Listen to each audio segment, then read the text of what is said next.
Salut les gars, on se retrouve pour une vidéo de leçon de japonais, comme d'hab maintenant sur la chaîne. Je tiens aussi à dire que concernant les vidéos, là je commence à réserver à fond mes Airbnb pour le voyage du coup. Donc je vais tout vous montrer comme promis. Hein. Là pour l'instant j'ai pris Okinawa et Nagoya. Il me manque Sapporo, tu vois, Hokkaido. Le deuxième logement à Tokyo, le ryokan au Mont Fuji et dans le secteur du Kansai, Osaka, Kyoto, Nara, tout ça là. Mais je vous ferai une vidéo avec les prix pour que vous puissiez du coup vous projeter vous sur vos futurs voyages comme d'hab avec tous les prix quoi. Bref, aujourd'hui on va voir comment s'est déroulée une action, voilà, et lire des phrases. Voilà, comme je le dis maintenant à chaque fois, vaut mieux qu'on lise des phrases, qu'on essaie d'utiliser ce qu'on a vu depuis le début. Comme ça, on va pouvoir constater notre progression et voir notre niveau. Donc au début, forcément, si on lit des phrases d'action, il faut que je vous montre comment ça fonctionne. Donc comme d'hab, le petit cours maintenant que je vais lire avec les petits exemples et ensuite on passe directement à la lecture. Donc alors, pour demander où s'est déroulée une action, on utilise la structure suivante. Ça s'affiche dessous, vous voyez. Comme d'habitude, vaut mieux ce genre de schéma, on va dire, ce genre de choses plutôt qu'un long discours. C'est le truc qu'il faut noter d'ailleurs, hein. Vaut mieux noter carrément ce genre de truc plutôt que du cours. Et on voit la particule qu'on a vue la semaine dernière, la particule D. Vous la voyez ou pas? Voilà. Donc là, on voit qu'elle précède le verbe. Elle n'est pas après le verbe, elle est avant le verbe. Ok. Avec les exemples dessous, du coup, c'est très bien. On a la traduction directement. On m'a dit après, ça nous permet de réviser les caractères qu'on a du mal à lire. Donc, Rao-san wa doko de kaimono shimasu ka? C'est une question. Donc, où Rao-san fait-elle ses courses? Et là, vraiment, je vous conseille, vraiment comme d'hab, on prend le temps, mais là, je vous conseille de faire une petite pause, là, et regardez juste les caractères. Ça vous prend 1 minute, max. Vous regardez les caractères, et vous comparez. Est-ce que les kanji, là, les kanji, est-ce que les katakana, plutôt, vous les avez? Est-ce que vous avez tous les caractères? Ça vous permet de réviser, voilà. C'est pour moi, le petit tips. Ensuite, deuxième petit exemple, donc doko de kohi, donc kohi, café, hein, on se rappelle, au nomimasu ka. Donc, où bois-tu un café?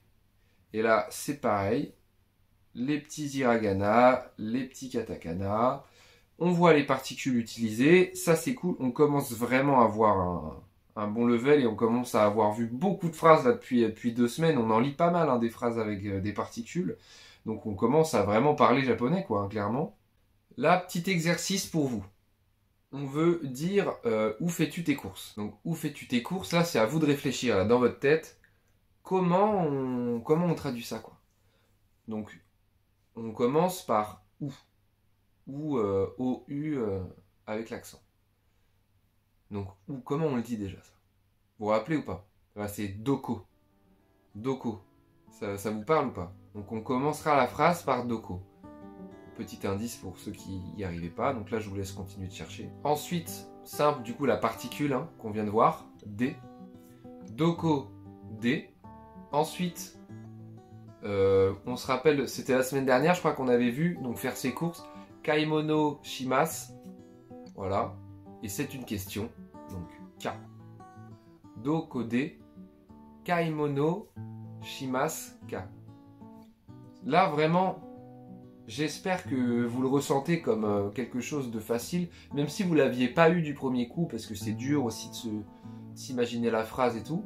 Mais là, avec l'explication et la justification des mots, voilà, si vous avez suivi les vidéos depuis le début, normalement, vous êtes en train de vous dire « Ouais, logique, je comprends, ouais. Ouais, je vois ce qu'il veut dire. C'est évident, en fait. C'est évident, j'y ai pas pensé, mais c'est évident. » Normalement, c'est censé être le cas si j'ai bien travaillé, quoi. Vous devriez être capable, pas forcément là, ah ouais, s'imaginer la phrase, c'est peut-être dur, c'est un exercice à faire, c'est un coup à prendre, quoi. Mais au moins, le fait que ce soit logique pour vous, cette formulation de phrase, et la traduction, les mots, que tout vous parle, normalement, ça devrait être bon. Là, il y a une petite notion de cours intéressante qui peut être utile si vous le voulez, sur les questions, les mots interrogatifs. Voilà, là, on peut commencer à avoir des questions plus difficiles, plus complexes, et normalement, ça vous paraîtra logique pareil, hein. Ça sera évident pour vous. Il faut juste jongler entre les particules. Voilà, là, je pense que vous commencez à vraiment le saisir et le comprendre. L'emploi des particules dans la langue japonaise, c'est super important en fait. Sinon, en fait, il y a plein de mots comme ça, les verbes, machin, qui veulent rien dire. En fait, c'est une langue de contexte, je pense que vous l'avez aussi remarqué. Mais en fait, c'est les particules qui vont permettre de donner les sens, de donner les objectifs de phrase, de tout donner. Les particules construisent la phrase, c'est le ciment, en fait, c'est le plus important. Là, il y a 2-3 séances, on avait vu un tableau avec toutes les particules. Je pense que je vais refaire un cours sur ça, parce que même moi, en fait, plus là, je vous montre des trucs, plus je me rends vraiment compte que les particules, mais je sais pas, mais c'est dans les choses les plus essentielles à connaître, à savoir. C'est même le truc que j'aurais dû vous apprendre dès le début, quoi. Là, on a fait petit à petit, mais les particules, si vous deviez retenir qu'un truc, c'est les particules, quoi. Genre sans ça, c'est mort. Enfin, et puis même quand ils pensent, tu sais, c'est carrément imagé, quoi. T'as une particule de temps, une particule de déplacement, enfin, tu vois, t'as une particule pour toute action possible de la vie, limite. Tu veux faire des courses, hop, c'est une particule là. Tu parles de l'heure, hop, c'est cette particule là. Mais c'est jamais la même. Faut toujours mettre des particules et ça, faut que ce soit automatique par cœur. Donc, si tu es très curieux, curieuse, tu peux utiliser plusieurs mots interrogatifs dans la phrase à condition qu'ils soient suivis par les bonnes particules. L'exemple ci-dessous signifie: que fais-tu? À quelle heure? Et où? Donc là, on voit qu'il y a 3 questions dans la même phrase, hein. La fameuse question du daron qui pose à son gosse quand il sort le vendredi. Donc tu trouveras ci-dessous une traduction plus littérale pour t'aider à te souvenir de l'ordre de ces mots interrogatifs. Moment, lieu, action. Voilà. Donc là, on voit qu'il y a besoin de 3 particules différentes. Est-ce que déjà vous les avez? Moment, lieu, action. Peut-être que vous les avez. Donc l'exemple dessous.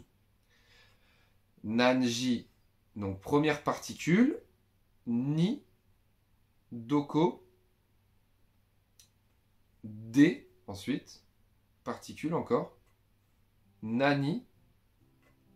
O, troisième particule. Shimas, ka. Et là, c'est la question. La fin de la question. Donc, ni, de, o. Est-ce que vous les voyez? Comment est construite la phrase? Nanji. On se rappelle de ce que c'est, Nanji? Nanji. Ça vous dit quelque chose? C'est par rapport à l'heure, du coup. Voilà. Ni, doko. Donc, doko, ou. De, nani, o. Donc, shimas, ensuite. Shimas, ka. À quelle heure? Où? Et que fais-tu? Est-ce que pour vous, c'est assez clair? Ça, c'est une notion, il n'y a pas besoin de voir 500 trucs par leçon, hein. Là, juste le fait de vous dire que vous savez faire ça, poser ce genre de questions et comprendre aussi. Comprendre, là, vous lisez la phrase, même si c'est sans les caractères, vous lisez la phrase en romaji, tous les mots, vous les comprenez. Vous saisissez le sens de la phrase et vous savez où vous allez. Top, ça, c'est génial. Après, les caractères, voilà, c'est savoir lire. C'est comme j'avais précisé au début des cours. Il y a des gens, ils veulent juste savoir parler, discuter, avoir un échange, se repérer, les bases, quoi. Lire et écrire, c'est autre chose, parce que c'est un autre alphabet, c'est d'autres caractères, c'est des syllabaires, c'est différent. Mais au moins juste comprendre en romaji la phrase, vous savez la dire, vous savez la comprendre. Vous la prononcez, vous comprenez tous les mots, le sens. Tu sais, vous la dites pas en mode...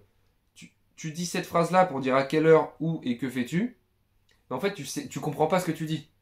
Là, tu vas dire ça, mais en sachant que chaque mot que tu vas prononcer, tu vas savoir à quoi correspond le mot. Enfin, en mode, tu traduis en fait. Et bien ça, c'est le niveau qu'il faudrait que vous soyez en capacité d'avoir quand vous serez au Japon, quoi. Parce que là, déjà, rien qu'avec là, tout ce qu'on a vu, vous pouvez partir, hein. Vous pouvez partir au Japon, hein. Seul, vous savez demander des trucs au resto, les toilettes, le chemin ou le distributeur, vous présenter, avoir un petit dialogue, demander de l'aide, enfin vous connaissez pas mal de choses. Vous pouvez partir seul 3 mois comme j'ai fait, j'avais le même level là et j'ai réussi. Hein. Voilà, maintenant deuxième partie de vidéo. Aujourd'hui on voit pas de kanji, mais par contre la prochaine fois, je pense on se fait que des kanji. Grosse session kanji comme j'avais dit, comme ça on se focus bien dessus, mais tout ce qui est court au moins on laisse pour d'autres moments. Donc là on va juste lire des phrases, essayer, on va se tester un peu, ça va être marrant. Avec ce qu'on a vu là récemment, et puis les autres particules, les mots de vocab, on va essayer de voir ça. 3-4 phrases, pas grand chose, mais c'est un truc qui va rassurer, qui va faire travailler, réviser, et voir si vous connaissez encore les hiragana, les katakana, en fait c'est super quoi. Première phrase qui s'affiche, voilà, vous l'avez en face de vous. Vous voyez, ça commence par des caractères, voilà. Quel caractère c'est cela? Essayez de deviner, on voit qu'ils ont des traits assez droits. Ensuite, on voit une particule, du coup la particule D. Je vous laisse deviner à quoi elle correspond. On vient de la voir, donc c'est assez facile. Ensuite, kaimono, un mot de vocab qu'on a vu. Kaimono, à quoi correspond ce mot? Shimasu. Normalement, ça c'est le truc qu'on a vu très récemment, il ne devrait pas y avoir de problème. Ça parle de, du coup, je vous aide, kaimono, magasin, course, tout ça, voilà, est-ce que ça vous rappelle des trucs? Ok, kaimono shimasu, cette formulation là, ça vous dit quelque chose? La traduction c'est je fais mes courses dans un grand magasin. Voilà, tout simplement, basique. Ensuite, deuxième phrase, là ça commence par un classique. Ça commence par un classique, cette formulation, cette écriture là, elle est vraiment universelle, enfin, on la voit tout le temps en début de phrase, limite c'est Watashi wa, hein, le fameux, donc limite t'as même plus besoin de lire, dès que tu vois que ça commence par ces caractères là, voilà, c'est déjà gagné, t'as les premiers mots. Quoi. Watashi wa, ensuite koen, voilà, un mot de vocab, ensuite la particule D, et ensuite undo shimasu. Donc pareil, à quoi correspondent certains mots. Donc déjà, le mot koen, c'est parc. Est-ce que ça peut vous aider un petit peu à situer tout ça, quoi, si c'était le mot qui vous manquait? La traduction, c'est je fais, donc je watashi, voilà, du sport dans le parc. Ensuite, prochaine phrase, là qui va utiliser des particules et des mots qu'on a vu un peu plus à l'ancienne, quoi, un petit peu, c'est un petit peu dans le passé. À vous de voir si vous avez besoin de faire pause ou pas. Mais c'est facile. Alors là, moi, je la lis en face de moi. Donc, le premier caractère, pour vous aider, c'est to. Ensuite, c'est mo. Donc, tomo. Ah, là, ça vous rappelle un mot, non? Tomoda, tomodachi, donc ami. Tomodachi, la particule, donc no. Ok. Ensuite, uchi, particule D. Ensuite, eiga, on se rappelle de ce mot, eiga, petit indice, c'est film. Donc, ensuite, c'est O. Ok. Mimas. Donc là, vous avez déjà le principal. Tomodachi. Et eigo. Donc, ami, film. Qu'est-ce que vous pouvez faire? Donc, la traduction, c'est je regarde un film chez un ami. Voilà. C'est des trucs basiques. C'est des trucs basiques, mais ça fait travailler. Et puis, c'est des phrases de la vie quotidienne. Hein, donc, c'est des trucs de la vie de tous les jours. Je sais pas, si tu dialogues avec... en fait, c'est des trucs sur le coup, vous allez vous dire, c'est... En vrai, est-ce que c'est utile? Mais c'est des conversations basiques plus. Ça, c'est plus que des présentations. C'est le mec qui te raconte ta journée, enfin il te raconte sa journée, toi tu peux raconter ta journée, ce que tu peux faire. C'est le niveau plus d'une conversation basique, quoi. C'est des résumés, des choses comme ça. Et puis surtout, tu travailles tous tes caractères, toutes tes particules, tous tes mots. Et puis en vrai, là, on s'en rend pas compte, mais on lit des phrases, on parle japonais, là, vraiment. On n'apprend pas des mots juste bateau de bonjour, au revoir. Hein. Là, on parle jap, hein. Donc on progresse.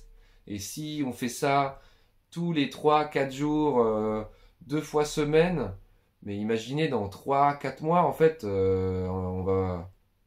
En fait, on s'en rend pas compte qu'on progresse, quoi. C'est comme à l'école avec l'anglais. Plus tu pratiques, t'as l'impression que t'es nul, hein. Tout le monde a l'impression qu'il est nul en espagnol ou en anglais, enfin sauf ceux qui sont super doués, mais ceux qui sont moyens comme moi. Mais au final, t'en as fait longtemps. Bah en fait, le niveau il reste, le niveau il est là, tu progresses alors que t'as toujours l'impression que t'es nul. Mais pourtant tu montes parce que tu pratiques. Donc là, c'est un exercice qui est marrant. C'est à l'envers. Là, j'ai choisi l'option correcte qui signifie où étudies-tu. Vous voyez l'exercice ou pas? Il y a 3 propositions. Donc on voit la première, voilà, je vous laisse la lire. Donc c'est pas mal parce que à la fois en haut, si vous voulez vraiment l'explication, il y a ce qui est vraiment super lisible pour vous en hiragana, pour ceux qui ont du mal avec les kanji, tout ça, hein, les caractères plus compliqués. Donc vous avez vraiment la phrase en hiragana, là normalement vous êtes capable de la lire. En dessous en katakana pour ceux qui sont plus aguerris. Après des caractères qu'on n'a pas encore vus, c'est vrai. Pareil en dessous, avec la phrase, en fait ça change rien. Voilà, ils l'ont mis en hiragana en haut et en bas, je crois que ça change pas. Et en bas c'est pareil. Donc alors, où étudies-tu? Est-ce que vous avez déjà des éléments? Là je vois un indice que je peux vous donner. On voit qu'il y a 2 mots, enfin 2 phrases qui commencent par le même caractère et une autre qui commence avec le caractère un peu seul. Donc je vous laisse voir déjà le début. Donc où étudies-tu? Donc normalement où? On se rappelle où? Bah voilà, doko. Donc doko. Le premier, c'est pas do, hein, c'est pas do au début, hein, on voit c'est na. Donc voilà. En bas c'est pareil, c'est na. Et au milieu c'est do. Donc doko, doko, où? Voilà, doko de. Donc doko de, bah ça correspond déjà. Rien que là on a déjà trouvé. Donc après, vous pouvez aussi faire l'exercice jusqu'au bout et traduire la phrase jusqu'au bout. Mais si vous voulez juste répondre à la question, hop, voilà, c'est déjà gagné pour vous. Pas compliqué, vous avez le début de la phrase. Bon, je pense que là, c'est pas mal. On a vu quelques petits trucs, on a lu, on a parlé, enfin, c'est ce qu'il faut faire. Là, c'était vraiment chill. Hein. Là, ça fait 2 semaines, c'est chill. Après, on a quand même vu des particules la semaine d'avant. Et là, aujourd'hui, on a lu, mais c'était plus en mode acquis de connaissance. Voir si on était bon. Mais la semaine pro, ça va tuer ça. Que des kanji, les gars. 20 minutes de kanji, 15 minutes, je sais pas combien je vais faire, mais on va peut-être voir 20 kanji. Je vais voir, je vais essayer de vraiment bien vous apprendre tout ça. De bien en parler avec vous. Je sais que les kanji, en soi, vous pouvez taper kanji sur internet, mais lesquels sont utilisés vraiment beaucoup? Lesquels sont faciles, durs, lesquels sont utilisés en fait, les plus communs. Ça, peut-être qu'avec moi, vous aurez plus de facilité. Enfin, en fait, vous n'aurez pas besoin de vous faire chier à chercher. Et puis surtout, apprendre des kanji, c'est chiant. C'est long, t'es tout seul dans ta tête à lire le truc. Là, au moins, on parle, on est deux, on discute, t'entends, tu vois, c'est plus animé que seul. Les kanji, je sais ce que c'est horrible à apprendre seul. Donc, je pense là, bien faire un level up sur les kanji. On a dû en voir 20, je pense, hein, peut-être 30. Mais là, on va en voir 20 de plus. Ça serait bien que d'ici à ce que je parte le 22 août, on en ait vu. J'aimerais bien 200, parce que 200, c'est vraiment. On est bon, hein, 200 kanji. Mais après, entre les voir et savoir les utiliser sans rappeler. Parce que les voir pour les voir, voilà, ça sert à rien. Bref, bonne semaine à vous et je vous embrasse.